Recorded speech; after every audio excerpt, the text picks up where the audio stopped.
With a classic Season 1 episode, The Sopranos single-handedly paved the way for the modern TV trend of gritty anti-heroes. The Sopranos was one of the early trailblazers that made HBO the home of prestige television. Its cinematic visuals, three-dimensional characters, and uncompromising subject matter paved the way for The Wire, Game of Thrones, and True Detective. From its very first episode, The Sopranos hooked viewers.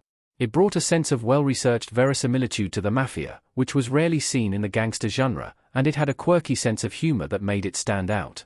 But, as with most TV shows, it took a few episodes to find its footing and establish its idiosyncratic voice. The Sopranos delivered many great episodes throughout its run. It didn't have a single bad episode, and a lot of them hold up as masterpieces of the medium. But the show might not have become as successful as it did, or broken as much ground as it did, if it hadn't been for a crucial first-season episode that changed everything. College turned Tony Soprano into a lead character like no other on TV. Tony killed a rat while touring colleges with his daughter. In The Sopranos Season 1, Episode 5, College, Tony Soprano hits the road with his teenage daughter Meadow to tour 3 colleges in Maine that Meadow is thinking of applying to.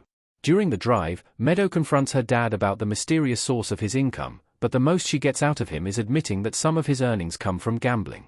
While they're on the road, Tony thinks he spots an old associate, Febby Petrulio, who turned state's evidence and went into witness protection. After confirming that it is, indeed, Febby, Tony resolves to whack him while continuing the college tour with Meadow. After dropping her off for an interview, Tony finds Febby at his office and garrots him. This episode made Tony a kind of protagonist that had never been seen on television before. We'd seen plenty of dads on TV before, but none that would drop their daughter off at a college interview, murder someone, and then pick her up like nothing had happened. This double life made Tony a fascinating character that audiences wanted to follow. HBO was worried that The Sopranos would lose viewers if Tony killed someone. David Chase argued they'd lose viewers if Tony didn't kill someone. Febby The Sopranos, 1. For a piece in The Guardian, Talking Sopranos hosts Michael Imperioli, aka Christopher Moltisanti, and Steve Schirripa, aka Bobby Bacalieri, named their favorite episodes of The Sopranos and explained the stories behind them. The first episode that came up was College, which Schirripa described as the episode that put the show on the map in its premiere season. According to Schirripa, HBO was worried that they would lose the audience if their protagonist murdered somebody. But the show's creator, David Chase, countered that they would lose viewers if Tony didn't kill Febby. This is a bad guy and that's what he does. If Chase had taken HBO's note, then Tony wouldn't have killed anyone throughout The Sopranos run. And Chase is probably right that it would have lost viewers and cut the show's run short, because it would have felt incredibly disingenuous to have a mob boss with no blood on his hands. Thankfully, Chase managed to convince the network to let him have Tony kill, because that moment ended up making the show. If Tony hadn't killed Febby in Season 1, then there might not have been a Season 2. Tony Soprano would only become more complex after College. Tony is a man of many dimensions. Seeing Tony commit a cold-blooded act of murder in a college added some complexity to the character.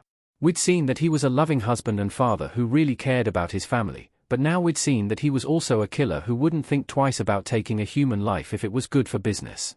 There was clearly a lot of depth to this character. He had both good and bad qualities, and he would only get more complex as the series went on. He loved Carmela deeply, but he also had frequent affairs.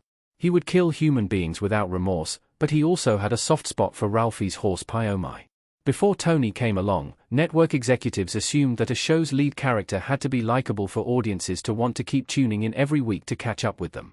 But The Sopranos proved that they don't have to be likable, they just have to be interesting.